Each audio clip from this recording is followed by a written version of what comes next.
This is a GE engine, am I right, Shravan? It's a General Electric engine. G404. Why would an American company give us engines to compete with American aircraft? If the plane is going to be assembled and put together in India, and General Electric has been delaying and stalling handing over engines to us, from what I know, which they would, because they won't want India to use GE American engines, build an Indian plane around it, and have India export Tejas to Brazil and other African and Southeast Asian countries. They don't want to see India's defense preparedness go up to that level. So I'm told they've also been stalling the engines. They're not giving us. Am I right, Shravan? Absolutely. They are not giving us the engines. Huh? We have received two, and now we are expecting another two. So the Americans are trying to botch up and sabotage the whole Tejas. They've been pushing for the for the F-35. Again, they want to sell F-35s. Yeah. They want to. Same F-35 has had 11 crashes. Yeah. So they want to sell us F-35s. They don't want to give us the cutting-edge American planes. They want to stall their G engine delivery. They want to slow down the Tejas program. That's why I always say, viewers, America is not India's friend and never will be. They want to make money off India. This is Trump's America. He'll stall it even further. I'm not blaming America for the crash, but I'm saying that we cannot forget this was an American engine in an Indian plane. And if Narendra Modi is going to say, let's export Tejas to Brazil, let's get into the global defense market, the Americans will be very happy if we don't do well. I'd like to bring in Air Vice Marshal B.K. Murli. He has seen the Tejas up close. I want to now run video 2, the aircraft in a vertical loop, and then Shravan will describe what's happening after Air Marshal B.K. Murli tells us what he thinks happened in the Dubai air crash. Please, sir. Arnab, thanks a lot for having me on the show. You know, we were just talking about the aero engine G404. You know, we must remember that they passed on to us G404 IN-20 engines, fairly old engines, and these there have been some problems of a compressor stall on this engine in the past. Now, we must also remember that in 2024 at Jaisalmer during the Bharat Shakti, we lost an aircraft because of oil pump failure on the same aero engine. Now, the very fact that, you know, at the end of the negative G, when he was, you know, trying to actually straighten, put the aircraft, you know, straighten level, but he went straight, mushed into the ground. It looks like, you know, there is a loss of thrust, and the loss of thrust can only be ascribed to engine, probably compressor stall on this aero engine.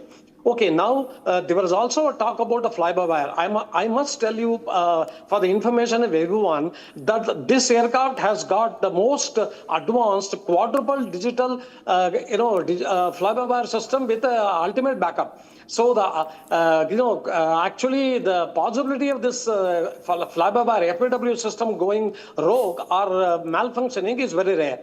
Now, the third part is, this aircraft has got a Martin Baker 1600 ejection seat, and when the pilot decides to come out of the aircraft, this you know, seat is good enough to bring him safely to the ground. Obviously, the pilot didn't have time even to punch the you know, ejection seat and get out of the aircraft. And secondly, the fly-by-wire system, you know, was actually it gives agility to the aircraft, and we saw that in the first 25 seconds of this aircraft flying in Dubai, we saw what kind of agility it has.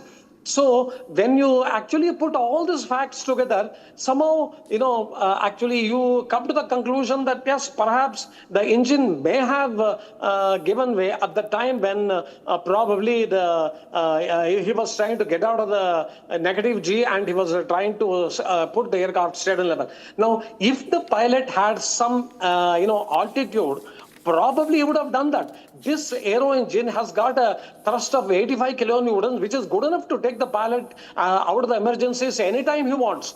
But that didn't happen. So it looks as though the engine in the last moment, or probably when he was trying to get out of the negative G, may have played truant. But notwithstanding all this, Tejas Mark 1 is a very, very, very extremely versatile aircraft, and it is they have actually been taking part in international air shows for a very long time.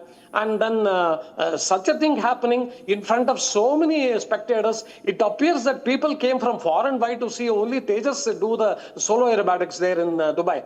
So in such a situation, the Tejas going down, and that too loss of life, is something very difficult to digest. Arnab. So it's a big setback for Hindustan Aeronautics. It's a big setback for India's indigenous fighter jet program. But truth be told, what I'm hearing you say tonight is that the Americans have given us old engines, and even those engines, they are delayed. Am I right? Absolutely right. In fact, you might, we actually initially contracted 80 engines for LCA Mark 1A.